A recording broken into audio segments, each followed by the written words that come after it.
If you didn't get handouts, they're on that table over there, but I think everybody might have them.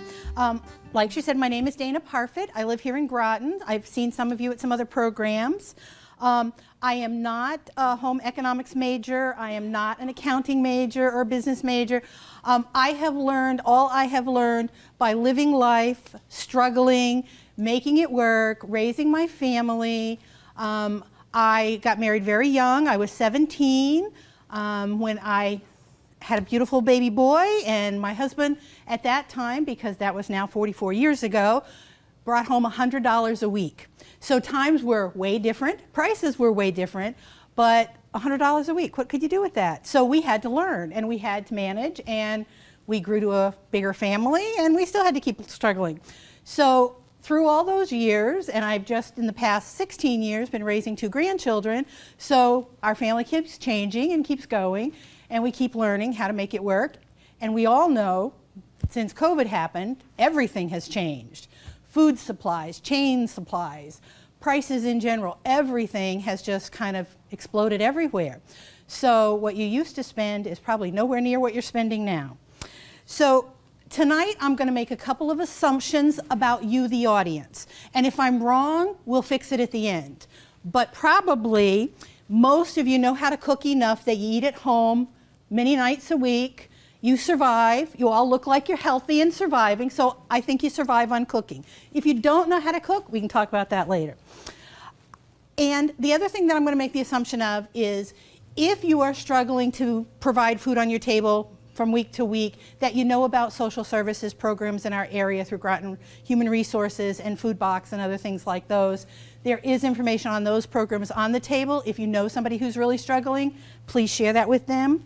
The last assumption I'm going to make about you is I bet you have never gone into the bank, gone to the teller, taken out cash, and then walked to the nearest trash can and threw it away. I'm assuming no one here has done that. But that's what it's like when you're throwing away food, when you're wasting your resources, or shopping at places that are really giving you lots of gimmicks to get you into the store.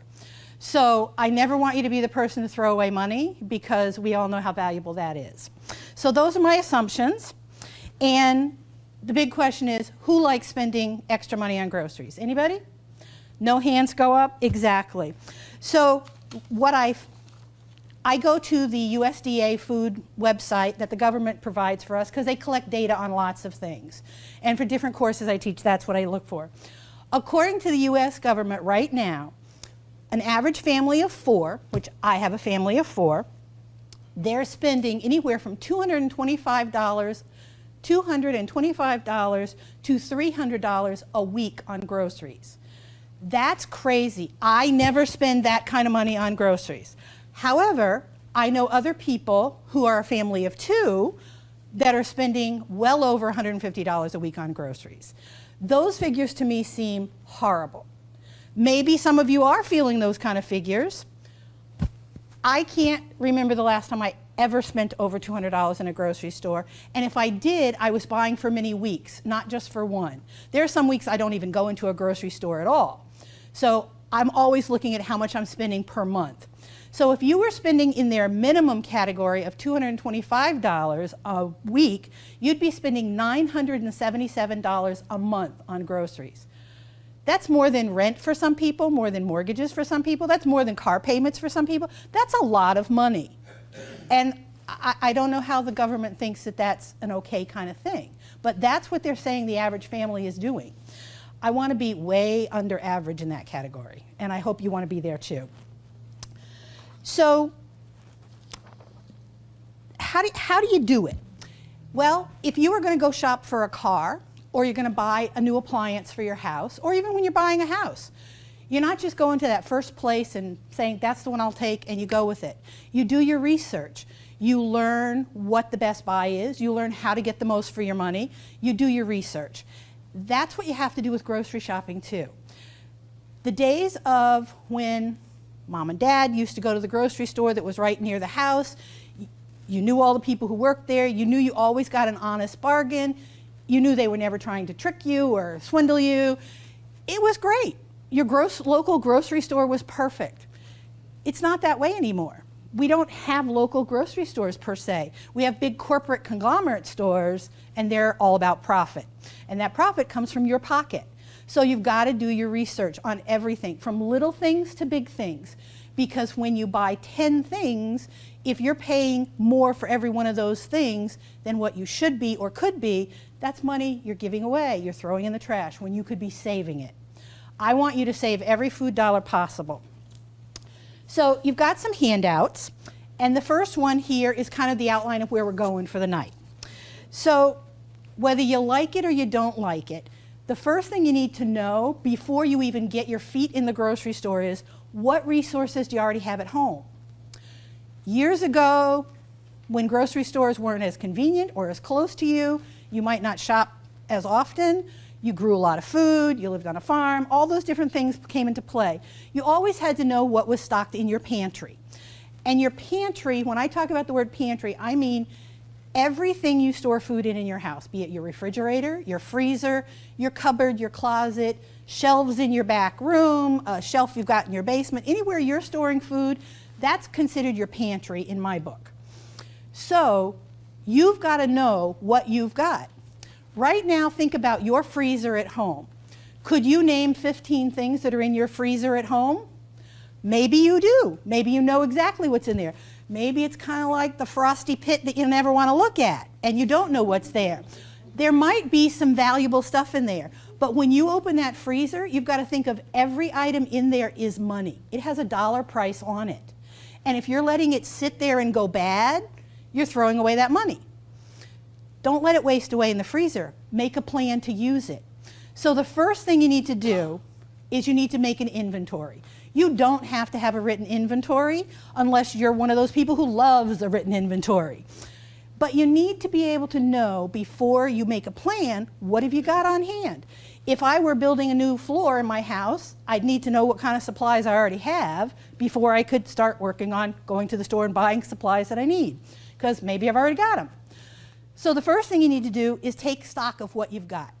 And that's on the second or third, I think it's the third sheet in your handouts.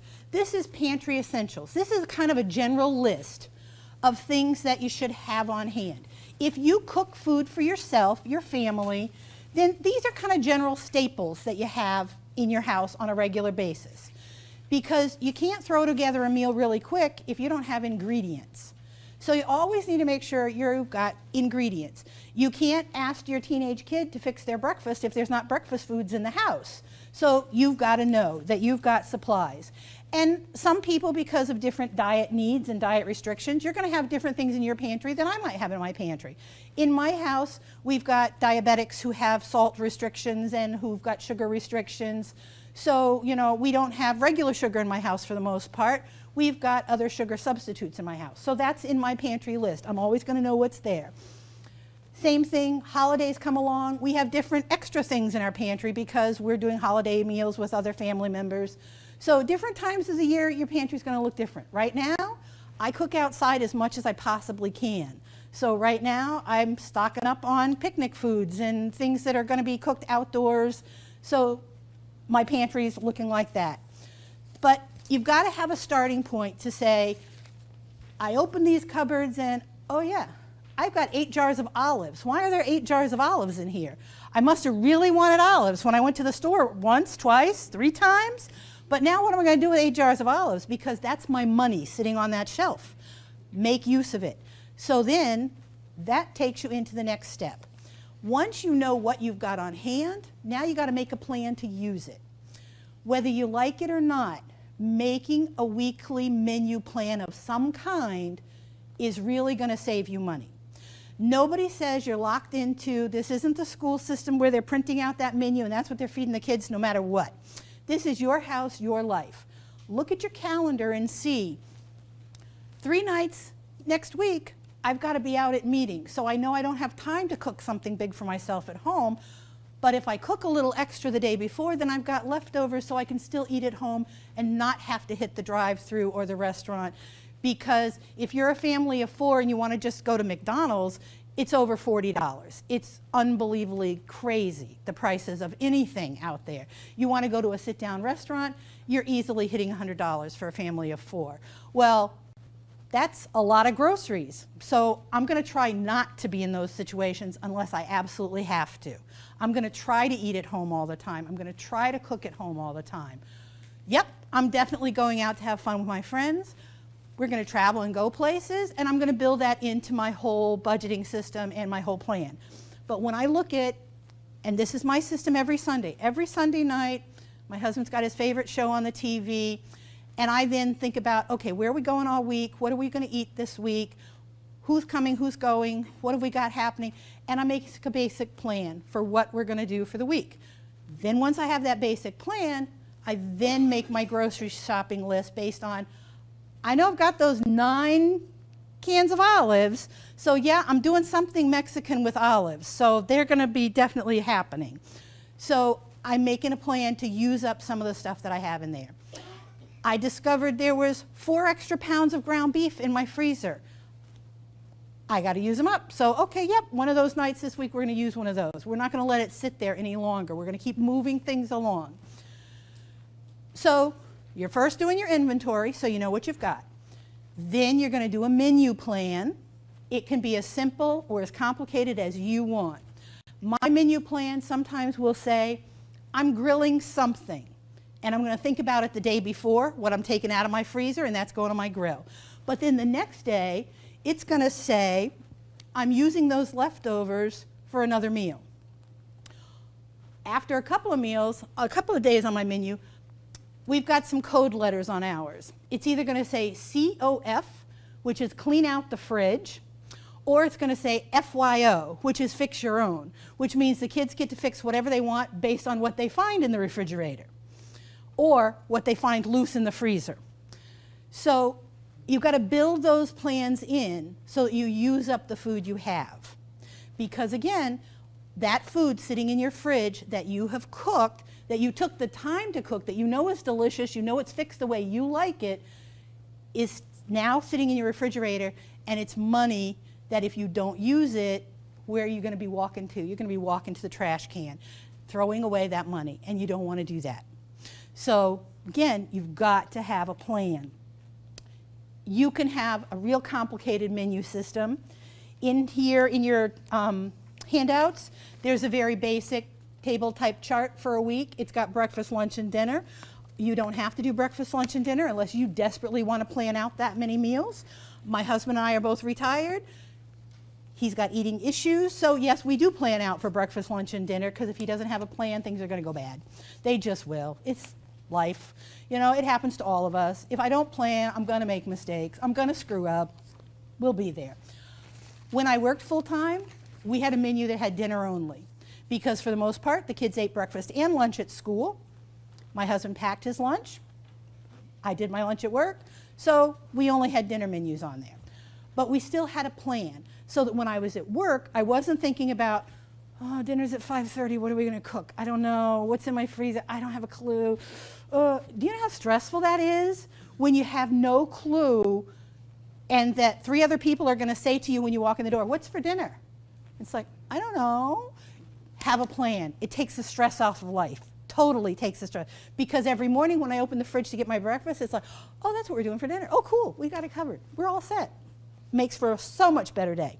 So much better of a day. So when you're going through your inventory, looking in your cupboards, one of the things that people always say is check the expiration dates. Why is that important? There is only one food in the United States government that they require an expiration date for. Can anyone guess what that one food is?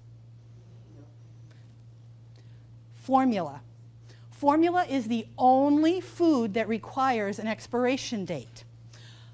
All the other dates that you see are put there either because the company wants it to be on there for when they feel it's the freshest and they don't want it being on the shelves any longer, or for when stores want to make sure they're rotating their inventory. This is what the government says about the food labeling. Best by or used before date says when that product is at its quality of use. but it's not a safety date. A sell-by date is about how long stores need to keep it in their inventory. It's still not a safety date. Use-by date is the last date that it's recommended at its highest quality. Doesn't mean it's going bad, it doesn't mean it's rotten, it doesn't mean you still can't sell it. Freeze-by date means that if you want to keep that optimal freshness, put it in your freezer by that date. But it's not going bad, it's still quite usable. All of those dates don't say that food is bad. So when you're going through your cupboard and you see this food says it was Best Buy 3 months ago, don't throw it out. That food is still good. It's in a can, in a jar. That food's going to last many years. No joke. It will last a long time. When you open it, it's going to smell great. It's going to taste great. If you open it and you question it, then throw it out. But don't throw it out just because of that date, because that date is not an official date. The government says it's not an official date. There's no rules except for infant formula. But we all buy into the fact the store says, nope, this is bad, get rid of it. Don't throw away your money, use your money, eat that money, you know. I have a friend who always says those sell-by dates are a suggestion. She's totally right, it's just a suggestion. Some states do have laws about eggs and how fresh they can be, and that's based on the fact of whether they're, oh, excuse me, I feel like I'm going to sneeze, as to whether they're fresh from a farm or they've been pasteurized. So that's the difference. Connecticut has no laws on any other food products. Infant formula is the only date that is a requirement. So change your thinking about dates. Let's see what else we've got. All right, so now you've got your inventory, you've made a plan on what you're going to shop for, you know what foods are good and what not good. Now you're ready to get to the grocery store. You've got to have a list. If you go into that store with no list, you're going to come out paying more than what you plan to do. According to one of the university reports, for every minute that you're in a grocery store, you're going to spend $2.20 for every minute. So you think about it. If you're in that store for 30 minutes, you're spending over $65. So the longer you're in the store, the more money you're going to spend. The more you walk up and down each aisle, you're going to spend more. The more you wander aimlessly in that store, you're going to spend more. Because all of their sales techniques and their flashy signs about, oh, buy 2 of these, get 1 of these free, it's all going to catch your eye. You're going to think, oh, that's a great buy. Is it a great buy? Is it not a great buy? Make a list. Stick to your list.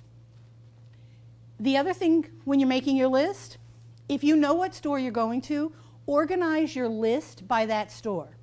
Because then you're only going down an aisle one time. Because if you have to go back down that aisle again, you're most likely to put a few more things into your cart. Walk through one time and you're good. The other thing is, shop the perimeters of the store so that that's where most of the healthier food is all around the perimeters of the store. All that stuff in the middle of the store is the junk food, the extra stuff, the prepackaged deals, all the things that have more non-nutritional value but are higher cost items. The healthier stuff is all around the perimeter of the store. So you got to think about, where am I going to shop? How fast am I going to get in and out? If I stick to my list, I know I'm getting in and out. However, if you go to the store and you didn't have your lunch yet, you are doomed. You are totally doomed. Everything in chocolate is going to look great. Everything that has a nice sizzling picture is going to look great. There'll be more stuff in your cart than you even thought you wanted. So make sure you eat first. Take a bathroom break first, because if you get halfway through shopping and that's all you can think about, you're not going to remember what's on your list. Take your list, walk through with your list. Let's see. Think about what we just said about all that stuff in the middle, convenience foods. Convenience foods are just that, they're convenient. They can make your life easy and they can be really great. And when I say convenience foods, I mean, if you like hamburger helper mix, that's a convenience food. It's already packaged, it's already there, you're just adding your meat and you're cooking it. But it's a convenience food and you're paying for that convenience. spice packages and mixes, those type of things. And if you turn, there's a page in here that's got an example about the gravy mix.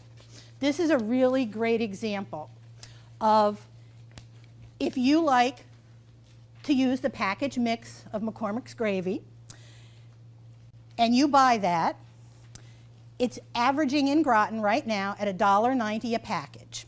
And I Googled it for all the stores in our area. You can make that same homemade mix, keep it in a jar, so that you've got your own package right there ready to roll. And when you look at the difference in the cost, you would have to buy 8 packages of this mix to equal the same amount that's in one jarred recipe. The difference in the cost is $10. The package mixes would cost you $15.20 versus making the one recipe that you can use those same amount of times for $5.20. You just save $10 in your groceries, and you still have the convenience of doing it yourself. And that recipe is in the back of your take-home deal, so you can make your own gravy. Really simple and easy. Same deal all the way around. So convenience foods are convenience. The same as when you go in the meat section and they've got grilled chicken that's already cooked and cut up for you, and oh, it's so great, you can just put it into a salad, you can throw it here, you can throw it there. But when you look at how much you're paying per pound for that, the price is unbelievable. That little $4 package is going to give you one little serving. You could get that same amount of chicken and make your own servings that would cost you probably 60 cents a piece. So you've got to think about what can you do without for conveniences, but you don't have to do without them. Learn how to substitute them and make them for yourself. There are 1,000,001 recipes for every convenience food out there on the internet, on YouTube. It's worth taking the time. Spend a half a day on a Saturday, make the mixes that you use the most, or things your kids really love the most. You're going to see a huge saving. Taco seasoning mix is one of them. Kids love to eat tacos, those seasoning packs. And the other piece is, when you're making it yourself, if you look at this example, the gravy mix that you're buying at the store has 19 different ingredients. Some of them I can't even pronounce, and I could never even spell them. The gravy mix that you're making for yourself has 7 ingredients, and they're all probably in your pantry at home. Normal foods, normal things, real things. Big difference. You're not getting junk and fillers. And it's quick and it's easy. So, when you think about cutting down on convenience foods, using what you have, you're at the grocery store. Has anyone ever heard the term shrinkflation? I thought I would die laughing when I first heard it. I thought it was some really fake, made-up thing. Until then, I really understood the concept. 5 years ago, we all bought 5-pound bags of sugar. Now you go to the store, and most of the time, it's a 4-pound bag of sugar. But the price is higher than what you used to pay for the 5-pound. Products are shrinking in size in the ounces for soups, for canned goods, for everything. But the price is going higher. So you really have to read and compare. Is this the same as what I had last time? Is it different? Is that one over there better? Is it not? It requires reading. And sometimes I'm tired and I don't want to read. Well, the convenient thing for us is almost everybody has a phone or a computer now. Almost every store has a store app. You can go right to their store app and find out the price of something, how many ounces or size it is, and you can compare it to another store. So you know, oh yeah, they have actual 5-pound bags of sugar there, and it is cheaper than that 4-pound over there. So you have to do your research. Again, you would not go shopping for a car with no research. You would know who's going to give you the best deal, what the prices are, because that $40,000 car is not what you really want to be spending. Same as with your groceries. Make sure you're looking at that. Everyone here looks like they're experienced shoppers. You see all the lovely little unit tags on the shelf. You know how to read unit prices. If you haven't paid attention to a unit price lately, do, because some products are mixing it up a little bit. They're not saying ounces on this one. They might be saying grams on this one instead of ounces. So you have to really read the labels on those tags sometimes, because it's like, wait, is that the same or is it different? Again, you've got to compare. You have to know some basics of what's out there, or if you're just walking through that aisle saying, here, I need these green beans and I'm taking them, you might be spending 30 extra cents on those when the ones right next to them are really the better buy. It's worth your time and research. And the more you do it, the faster it gets, the easier it is. It's simple, it's easy, it doesn't take extra work really. If you look through your handouts, there's one on English muffins. This was the sale flyers from Groton. I live here in Groton, so in my lovely mail comes this wonderful stack of sale flyers, and some are not always grocery store flyers, so there's a whole bunch of different flyers. But when I look at all the grocery store flyers and I see, oh, English muffins are on sale. Well, we're getting into summer break, so people at my house eat more English muffins in the summer because they're home for breakfast when normally they're at school. So I look, oh, is it a good week to stock up on English muffins? So look at the differences in all the sales and the gimmicks. You really have to read, because one store, theirs aren't on sale at all, and that is $5.29 for that 6 count of English muffins. That's a lot for an English muffin that's going to go down in the blink of an eye. So I honestly can tell you, I would never pay $5 for a box of English muffins, no matter how great they might be. So then when you start looking at the sale prices that they have of just comparing the Thomases, it's a whole different ball game. You've got one store that it's a buy one, get one free, but you have to buy the 2 or you don't get the bargain. So you have to make sure you know that before you go. Another one, same deal. Then when you talk about how does that compare to going to somewhere like BJ's or Costco? Well, Costco will not put all of their prices online, so you can't compare the same as other places. At BJ's, you have to buy an 18 count pack in order to then have English muffins at all. They have no small amount.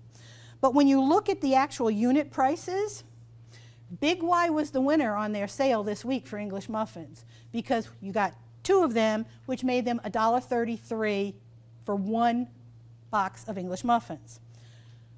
Then when you look at the other category of the store brands, on a regular basis, you could be buying English muffins at Walmart or at Aldi's for $1.48, $1.65. So you didn't have to wait for the sale. But if you were really looking to stock up on English muffins, Big Y was the winner. However, they have a limit on how many you can buy. So you couldn't stock up for a whole summer's worth because that sale price isn't good for more than like 2 units. So, but that's an example of where, yes, reading the store flyers, while it says it's a great buy, you have to then discern, is it a great buy? 30 years ago, you could see the great buy coming easily.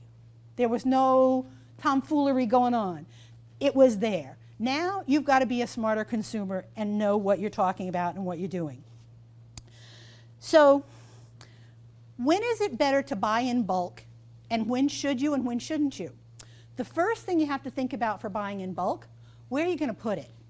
If you only have an apartment type of a refrigerator with a small freezer up over there, then you're not going to overstock that freezer because you don't have any other place to put it. If you have a chest freezer or some other type of freezer, then yep, you've got more room. Same type of thing. If you live in a smaller space, then do you have a lot of cupboard space that you can put extra things in? All those will determine whether buying in bulk is right for you or not. However, team up with a friend or a family member, because you can still buy in bulk and get those great prices, splitting the cost with someone else. So you will see on your list, let's see, you're on this page of list. I've got too many lists now. There's a list of stores right here. These are great places that you're going to find wonderful buys. If you've never shopped at the ShopRite Can sale, you are missing the best deals ever. However, I will warn you, use your muscles carrying home all the cans you buy. You're going to load them in your car, you're going to load them out of your car, you're going to take them in the house, you're going to put them wherever you got to store them. You get tired of lifting all those cans, so just remember that. Plan ahead, make sure the kids are home. Or invite the adult kids over and help. But their can sale is every January, and the prices are phenomenal. And in one of the handouts you have, there's one that shows about Progresso soup. It's like next to the last page. This is an actual sale prices from 2020 because I did this lesson with a group for math. And McQuaid's, ShopRite, and Big Y all had the same exact Progresso soup cans on sale. You can see ShopRite, you had to buy 10 of them in order to get the best buy. But if you bought 10 cans of soup, it was 94 cents a can, comparing it to $1.50 and $1.25 at the other two places. But that normal price of soup is $2.98 at the time. That was the non-sale price. So you were saving $2 on every can of soup you bought. It's January, it's the winter. Soup is great. And at 94 cents a can, soup and a muffin for dinner, life is good. You know, on a cold night, it's a good thing. You know, my husband's version, soup and grilled cheese sandwich, he's a happy man. So, you know, that's what the can sale can do for you. You know, canned goods, that's what they're specializing at that time, not frozen foods. They might have other things all on sale in their store, but it's the canned goods that are their huge discount sales prices. So I was very curious this past January that after COVID was over and all these prices were going up, how would their can sale fare? Would the prices still be about the same? Were we going to see great increases? The prices were up by 2 or 3 cents. It was nothing. It was really the same. They were still incredible prices. So plan in January, stock up on canned goods. Fit them under the bed if you need to. Find a place for them. It's a great buy in January. We just had a store open in Groton. It's the Groton Discount Food Box store. It's right next to the Groton Post Office. They have, I've got a flyer over there about them. They have a lot of organic produce, products. They have fresh produce. They've got cold goods. They have some things that are, here's the catcher, their dates on those products are close to expiring. But what did we learn about those dates? They don't mean anything, so it doesn't matter. Someone said to me, oh, you're going to shop there? Their stuff is expiring. Their stuff is great. Their stuff is great. They have apples for 25 cents an apple. Where can you get an apple for 25 cents? You know, it's like 4 for $1 for apples. They had cucumbers, 3 for $1. You know, great prices on a lot of great things. So it's a good place to shop. If you currently are going to one grocery store once a week to do all of your shopping, you're wasting money. I love certain stores. I hate certain stores. I won't go in certain stores, but I don't shop at just one place when I'm doing my grocery shopping. But I don't shop every single week either. I plan it out. So one week I might be at Aldi's, the next week I might be at Groton Food Box, which used to be Steals and Deals in Norwich. Another week I'm somewhere else because I'm going to make the most of what their prices are and what things that I know I buy there for less than other places. It's worth your time to shop around, and the money you are saving in your grocery bill is so worth it, even at the prices of gas. That little bit of gas that you're using to drive to that other store, when you can save $20 to $30 in your grocery bill, is so worth it, totally. So BJ's, Costco's, do you have a membership? Do you not have a membership? Again, you can go in with somebody else and do a joint membership. There are some things, yes, that are really great deals there. Costco tends to carry all high-end brand name products that you're going to pay more for. If your budget allows that, have a great splurge, have a wonderful time. BJ's has much more everyday life products, is what I like to say. That, yep, you can find some really good buys. But again, you're buying in bulk and you got to be able to store it, you got to be able to use it, but you don't have to worry about that expiration date. So think about those things. Discount days. Lots of stores have special discount days for seniors, for military veterans, for active military, for first responders. Find out the stores that you go to, what days they have discounts. You know, I went to ShopRite yesterday because I was in that area. I needed 3 things. Oh, I was there on a senior discount day. That must have been Tuesday, because their day is Tuesday. It was $5 off my bill. I just had to show up with my gray hair. How exciting. It's like, what a good reward. It's like, I look like this and you gave me $5. I'm happy with that. So it was a good thing. But learn about those discount days. And don't be afraid to ask the salespeople if they have any discounts. You know, I was at a store once and somebody said, are you a military, do you get the military discount? And I said, no. I said, I'm a senior. Do you have one of those? Oh yeah, I can give you that discount. So it was great. So don't be afraid to ask for those type of things, because they're out there. Every single grocery store has a discount shelf markdown area. It's very easy to find where it is. It's easy to find what day they put more stuff on that shelf, and plan your trips. Always check out the discounts. Sometimes it's a banana that's starting to turn a little bit brown. Well, I want to make banana bread out of it, so I don't care how brown it is. The browner, the better. That banana cost me 10 cents. I was happy. My kid was happy he got banana bread. So it works. Always check them. You're going to find things. If you find, oh, they've got 4 green peppers there. I don't really need that many. I can chop them up and put them in my freezer and use them another time. They're 25 cents for that package of 4. Always check your discount products. Always. Because you will be amazed at what you can find there. Bob's IGA. That's a store in Wyndham. So for some people, they're going to say, I'm not driving to Wyndham. Well, when you learn what Bob's has, I bet it's worth taking a trip. Because if you go to this lovely handout page that's got the Thomas's English muffins, we're going to talk about chicken. And my niece says it's going to sit down.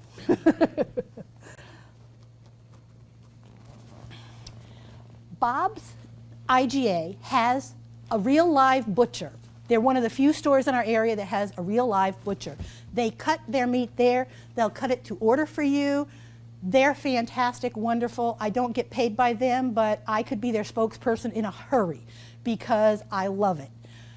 You can buy a 40-pound box of chicken. Now, 40 pounds might sound like a gigantic amount of chicken, but again, think about it. You could split it with other people. You could find 2 friends, 2 family members. Or if you've got a freezer, 40 pounds of chicken can last you half a year, depending on what all you're doing with it. So where else do you know that you can get chicken for 50 and 60 cents a pound? No place.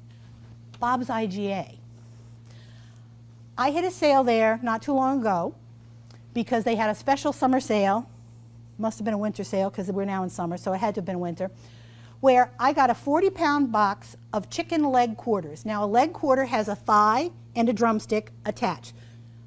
I took those pieces, I cut them so that I had separate thighs and separate legs, so that I could package them all up in my freezer separately to do separate things with them. Altogether, when I was done cutting up chicken, was 98 pieces of chicken, of thighs, 98 thighs, and 98 legs.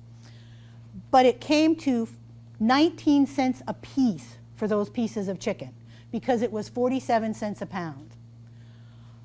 Think about it. I could cook a meal with 4 chicken thighs and it's $1.50. You know, it's nothing. So you can do it. Right now, the leg quarters and the drumsticks, these are prices that they have on sale right now. And still, when you look at the price per pound, 75 cents or 67 cents. You could throw chicken on the grill every single week all summer long and you're not breaking the bank. It's simple, it's easy. They have boneless chicken breasts, they have boneless chicken thighs, they have drumsticks, leg quarters, chicken wings. If 40 pounds is totally more than what you want, they also sell them in 10-pound bags. The price is a little higher than this per pound, but it is still cheaper than any sale flyer you will see. Last week and this week, all of the stores in our area have chicken on sale in one form, fashion, or the other. The cheapest I saw in there was $2.99 a pound for chicken. And they limit you to how much you can buy. So when I look at, I am never touching their $2.99 chicken when I can have my 67 cents a pound chicken. It just makes math sense to me. So my friends will joke with me, you know, how much meat's in your freezer this week? Or what kind of box is in your car today? Because I go and I pick up. Same type of thing. In the summer, who doesn't love a good steak? Well, steak prices are outrageous. You go into the grocery store and it's like, I'm not paying $20 for a piece of meat that I still have to cook myself and have to wait on my own self. If I want that piece of meat, I'll go to the restaurant and let them serve it to me. But I love to grill. I like to cook out. We get together with lots of people. I go to Bob's IGA when they have their meat on sale. You buy a whole entire hunk of meat for about $90. They'll cut it into steaks for you. When you divide up that price, those steaks are less than $5 a piece. So for a $5 steak, I'm very happy. I'm happy to cook it at home. I'm happy to enjoy it at home. I'm going to be grilling all summer that way. They have lots of great large meat deals and small meat deals. They also have spices, and that's the next thing I want to talk about. They have an amazing selection of spices that are unbelievably priced. You can get a container of spice like this for less than $5. Spices can make all the difference in how those leftovers taste and how those leftovers don't taste. The other place to look for spices, in every grocery store, go into Asian food areas, see the spices in that aisle. They're a lot cheaper than other spices. Never buy name brand spices in a grocery store. There is no point in spending $9 on a little tiny bottle of spice that you can get somewhere else for $2. That's just throwing money into that trash can again. Aldi's has spices for under $1. Job Lot has spices for under $1. And that's the next piece. Think about stores that aren't necessarily grocery stores, but they have groceries. You can get spices, you can get breakfast cereals, you can get oatmeals, pastas, lots of things at Big Lots, at Job Lots, at Christmas Tree Shop. When you look at those prices, they're way cheaper than what the grocery store is selling them for. They have dates that haven't expired, even though we know that doesn't matter anymore. So think outside the box when you're shopping. Go to different places and look around. See what's there. What else have we got to talk about? Let's see. Coffee is a good example for the non-grocery stores. Lots of people have Keurigs. If you have a Keurig, you know that Keurig pods can be expensive. If you buy those in a grocery store, you just might as well go to McDonald's and get your coffee because they're outrageously priced. You're getting a little box that might have 20 of them in there for this unbelievable price. We buy coffee always at places like Ollie's and Job Lot, where we're buying 80 and 90 pods at one time for $15 and $16, which that makes that individual pod come to like 19 and 20 cents versus buying them at the grocery store where they can be as much as 65 cents a piece. And when you think, it's just a few cents, if you're a heavy drinker of coffee, that can add up in a heartbeat, how much you spend on coffee. Coffee prices in a can for ground coffee have gone sky high. So always look for it to be on sale. But again, check the stores that aren't grocery stores, because what they're doing is they're buying oversized bulk items that grocery stores say, nope, I'm all done with this, it didn't sell well for me, passing it along. These stores can give it to you at discount prices. You might not find everything you want there, but what you're going to find is stuff that's got good prices on it. Let's see, where else are we? So you've been grocery shopping. Now you've got lots of food that's in your refrigerator. See all these wonderful clear containers? You want any kind of a clear container you can find to put your food in the refrigerator. Why? Because every time you open that door, you're going to see that food. It is not going to go bad because you're going to see it. You're going to remember it's there and you're going to eat it. Example, this past Memorial Day, we had a cookout in my backyard. There was like a third of a watermelon left over. We cut it up into cubes, put it into a nice little bowl, into the refrigerator. 5 days later, it's like, what is that peach bowl in there? Who put that in there? There's rotting watermelon sitting in my refrigerator because somebody, not me, put it into a bowl and no one saw it. And there it sat all week long.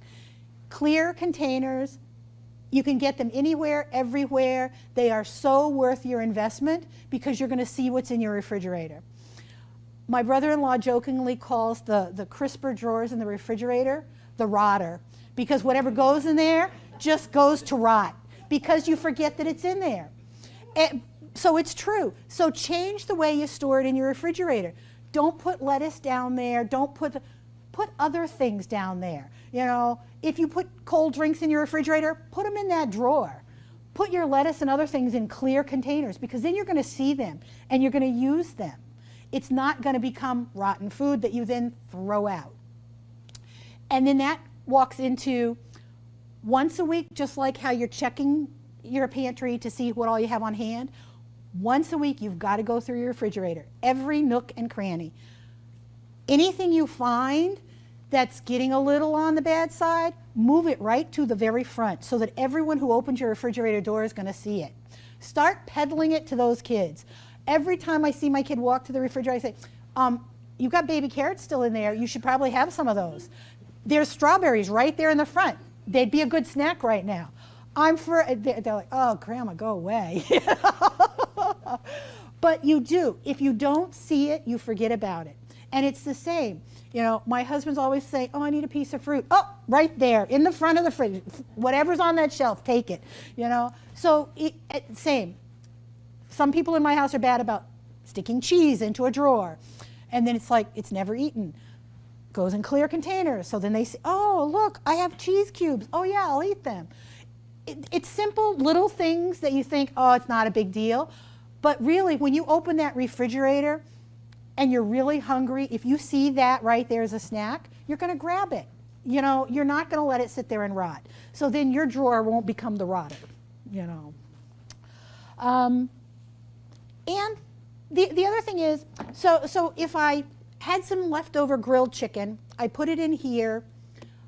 Within 3 days, it's either going to be eaten or I'm putting it into my freezer to use for another day. I do that all of the time. I will take whatever little tidbits are left, dice them up small. I use a food sealer. You can use Ziploc bags. You can use any type of freezer containers you like. I use a sealer. I throw it into my sealer bag. I write on there what it is and the date that I put it in there. I throw it in the freezer. Because then another night, I've got now this nice little bag of chopped up chicken. I could easily throw that into a salad. I could throw that into tacos, anything else. It's already right there. It's free food, free magic that I found in my freezer. It's a night off from having to do work. It's also when I've got a picky eater who says, I don't like this, I don't like this. It's like, oh, look, there's chicken right there. Make yourself a quesadilla. It's like magic. You would have thought he had hit the gold. It's like, yay, let's go with it. So when you keep seeing these containers in your fridge and you see, oh yeah, that was from the other night. We need to do something with that. The choice is eat it or freeze it. It's going to last. It's going to stay in your freezer till you want to pull it out. So now let's talk about leftovers. Some people hate them. Some people love them. Some people refuse to eat them, and I say they are totally foolish. They're throwing their money away. If you never want to eat leftovers, then you really have to learn to cook small portions, which can be very difficult to do. Learn how to eat leftovers, but it doesn't have to be the same boring thing over and over again. So on Saturday, I grilled chicken on my grill. Chicken breast, I've marinated them, I've grilled them. I always make enough for 2 meals, always. Because if I'm doing this work, I want to make the benefit of it. So we enjoy it the first night with whatever we're having. We're having a baked potato, we're having some broccoli. That's our meal for the night.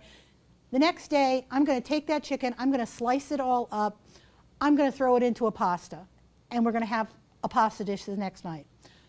The third day, if I still feel like I want to eat chicken, I'm going to eat chicken in another dish. Maybe I'm going to make it into tacos or burritos, or I'm going to make an omelet out of it, or throw it into quiche, or I'm going to throw it into my freezer. I'm not doing the same meal over and over. If it's meatloaf in my house, my husband would eat that 5 nights a week and be a very happy man to have his meatloaf. Me, one day. I don't want to see meatloaf again. However, I'll take that same meatloaf and grind it all up and clump it all up, and I'll make it into a pasta sauce. So you've got to be creative. You can make magic with leftovers. My kids will forever be saying, where did that come from? It was in the refrigerator. No, I looked. It was not there. That was the same chicken you ate the other day.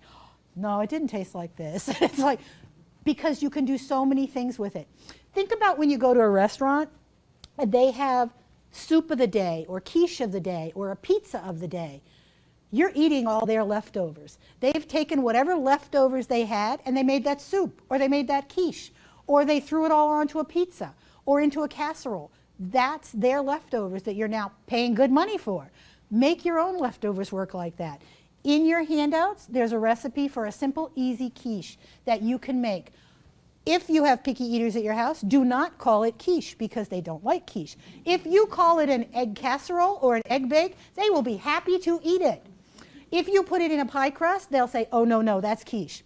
If you put it in the dish with no pie crust, they will be very happy and eat that leftover with no problems and think that you have just made this wonderful meal for them. No joke. I have people who will not touch quiche because it's got a crust, and nope, that just does not work for them. I take those same ingredients and throw them into that pan, put it in the oven, they're happy, very happy. And you can do anything. Whatever meat you've got left over, whatever vegetable combination you want, like cheese, don't like cheese, whatever you put in it, it's simple. And really, even with the price of eggs going up and down and here and there and being scarce or not, eggs are still a great bargain and they're still a great protein. So plan for a quiche on a leftover night. It's simple, it's easy, it's fast. You can even make it ahead in the morning and then throw it in the oven when you get home. They're simple kind of things. Let's see, I think we've talked about most everything on my list. The last thing is, don't jump out there and take giant steps. Work on baby steps. Don't overwhelm yourself. Make little changes at a time. Start exploring different stores that you want to go to, checking out what they've got, what they don't have. Take a trip to Wyndham, see Bob. It's a great place. You can get lunch there. They have a wonderful deli. You know, it's a nice little ride. You can, you know, go a lot of places.